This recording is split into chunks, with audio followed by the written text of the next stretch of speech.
लीजिए सुनिए, देवकीनंदन खत्री के लिखे उपन्यास चंद्रकांता संतति के 18वें भाग के 7वें बयान को मेरी यानी समीर गोस्वामी की आवाज में। अब हम थोड़ा सा हाल राजा गोपाल सिंह का लिखते हैं। जब वो बरामदे पर से झांकने वाला आदमी माया रानी के चलाए हुए तिलिस्मी तमंचे की तासीर से बेहोश होकर नीचे आ गिरा और भीमसेन उसके चेहरे की नकाब हटाने और सूरत देखने पर चौंक कर बोल उठे कि वाह वाह, ये तो राजा गोपाल सिंह हैं। तब माया रानी बहुत ही प्रसन्न हुई और भीमसेन से बोली, बस अब विलंब करना उचित नहीं है, एक ही बार में सिर धड़ से अलग कर देना चाहिए। भीमसेन, नहीं, इसे एकदम से मार डालना उचित न होगा, बल्कि कैद करके तिलिस्म का कुछ हाल मालूम करना लाभदायक होगा। माया रानी, मैंने इसे कैद में रखकर हद से ज्यादा तकलीफें दी, तब तो इसने तिलिस्म का कुछ हाल कहा नहीं, अब क्या कहेगा? बस इसे मार डालना ही मुनासिब है।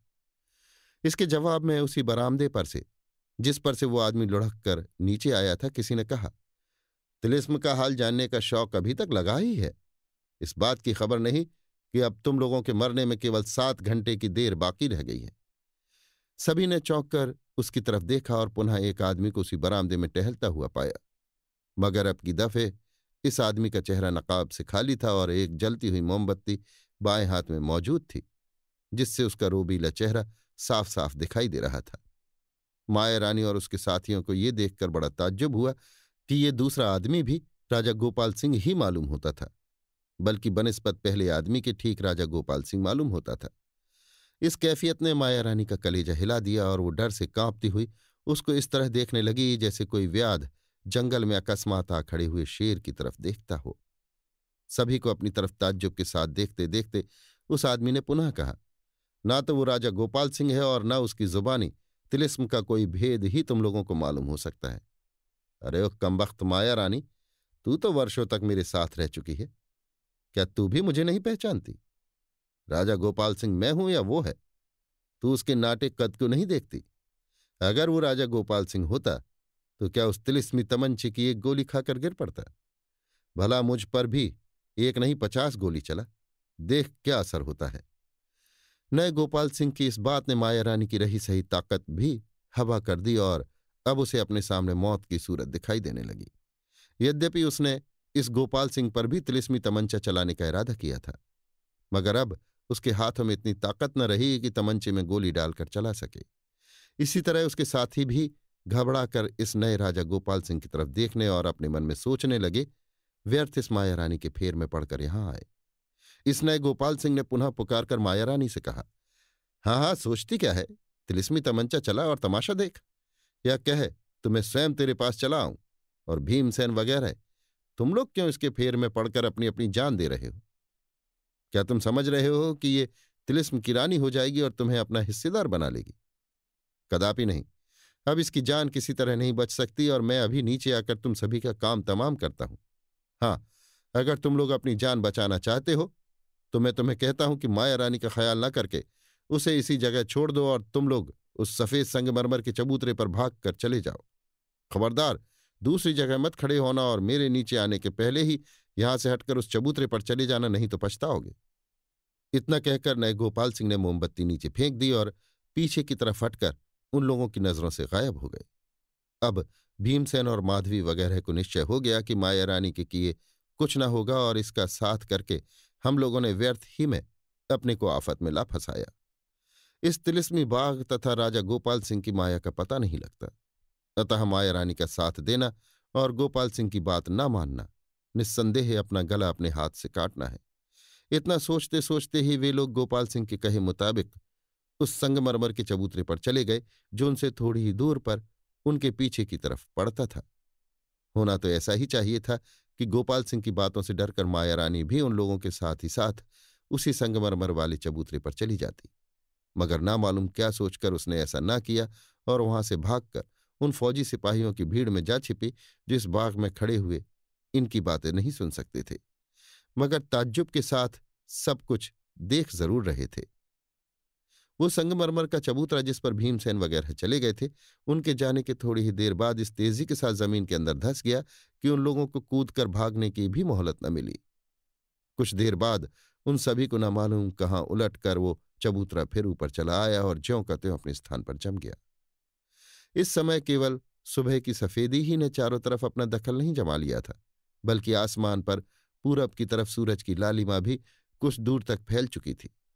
इसलिए उस चबूतरे पर जाने वाले भीमसेन और माधवी वगैरह का जो हाल हुआ, वो माधवी के फौजी सिपाहियों ने भी बखूबी देख लिया। अपने मालिक और उनके साथियों की ये दशा देख फौजी सिपाही घबरा गए और चाहने लगे कि यदि कहीं रास्ता मिल जाए तो हम लोग भी यहां से भागकर अपनी जान बचावें।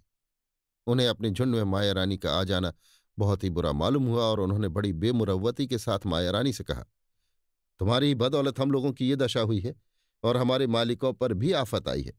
अतः तुम हमारी मंडली में से चली जाओ, नहीं तो हम लोग जूते से तुम्हारे सिर की खबर लेंगे। तुम्हारे जाने के बाद हम लोगों पर जो कुछ बीतेगी उसे सह लेंगे। अफसोस, अपनी करतूतों के कारण आज माया रानी इस दशा को पहुंच गई कि अदनी सिपाहियों की झिड़की सहे और जूतियां खाए।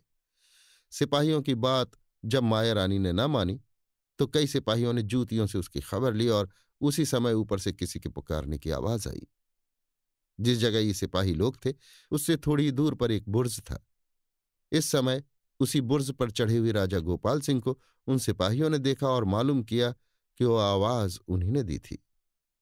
गोपाल सिंह की कैफियत देखकर सिपाहियों का कलेजा पहले ही दहल चुका था, अतः अब इस बात का हौसला नहीं कर सकते थे कि उनका मुकाबला करें।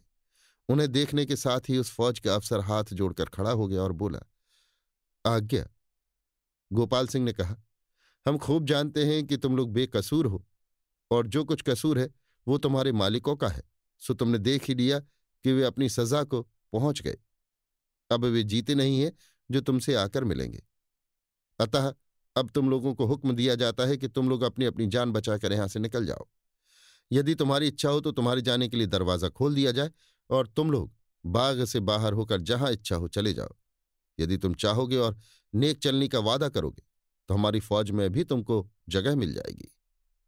फौजी अफसर हाथ जोड़े हुए, आप स्वयं राजा हैं और जानते हैं कि सिपाही लोग तनख्वाह के वास्ते लड़ते हैं। जो राज्य या जमीन के वास्ते लड़े और सिपाहियों को तनख्वाह दे, कसूर उसी का समझा जाता है। हमारे मालिक नादान थे, आपके प्रताप का ख्याल न करके माया रानी की बातों में आकर नष्ट हो गए।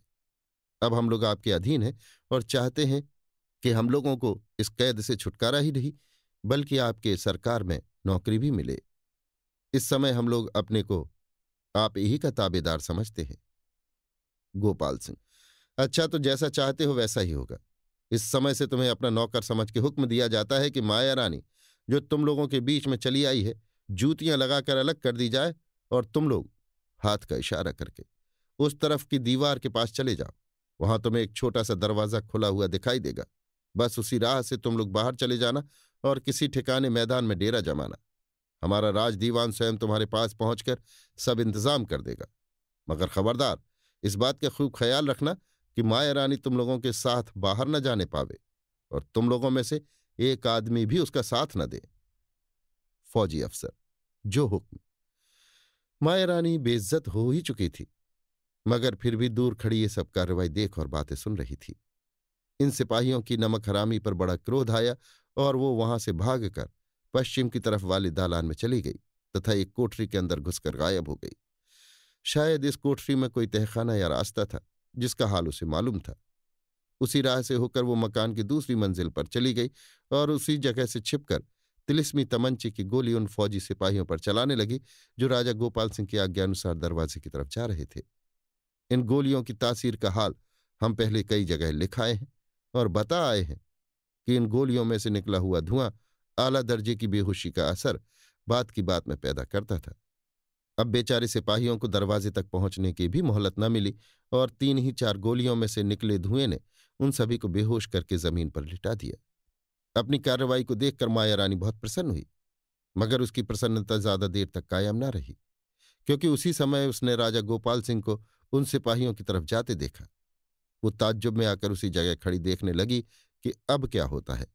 उसने देखा कि राजा गोपाल सिंह ने उन सिपाहियों के मध्य में पहुंचकर एक गोला जमीन पर पटका, जो गिरते ही भारी आवाज के साथ फट गया और उसमें से इतना ज्यादा धुआं निकला कि उसने क्रमशः फैलकर हर तरफ से उन सिपाहियों को घेर लिया और फिर हवा होकर आसमान की तरफ उठ गया। उस धुएं की तासीर से सब सिपाहियों की बेहोशी जाती रही और वे लोग उठकर ताज्जुब के साथ एक दूसरे का मुंह देखने लगे। सिपाहियों के अफसर ने अपने पास राजा गोपाल सिंह को मौजूद पाया और निगाह पड़ते ही हाथ जोड़कर बोला, आपने तो हम लोगों को बाहर चले जाने की आज्ञा दे दी थी, फिर हम लोग बेहोश क्यों कर दिए गए? इसके जवाब में गोपाल सिंह ने कहा, तुम लोगों को हमने नहीं, बल्कि कमबख्त माया रानी ने बेहोश किया था। हमने यहां पहुंचकर तुम्हारी बेहोशी दूर कर दी। अब तुम लोग एक सायत भी विलंब न करो और शीघ्र ही यहां से चले जाओ। उस अफसर ने झुककर सलाम किया और अपने साथियों को कुछ इशारा करके वहां से चल पड़ा। ये हाल देख माया रानी ने पुनः तिलिस्मी तमंचे की गोलियां उन लोगों पर चलाईं, मगर इसका असर कुछ भी न हुआ और वे सब सिपाही राजा गोपाल सिंह की बदौलत थोड़ी ही देर में इस तिलिस्मी बाग के बाहर हो गए।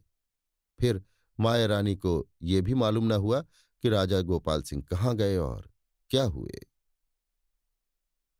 अभी आप सुन रहे थे देवकीनंदन खत्री के लिखे उपन्यास चंद्रकांता संतति के 18वें भाग के 7वें बयान को मेरी यानी समीर गोस्वामी की आवाज में।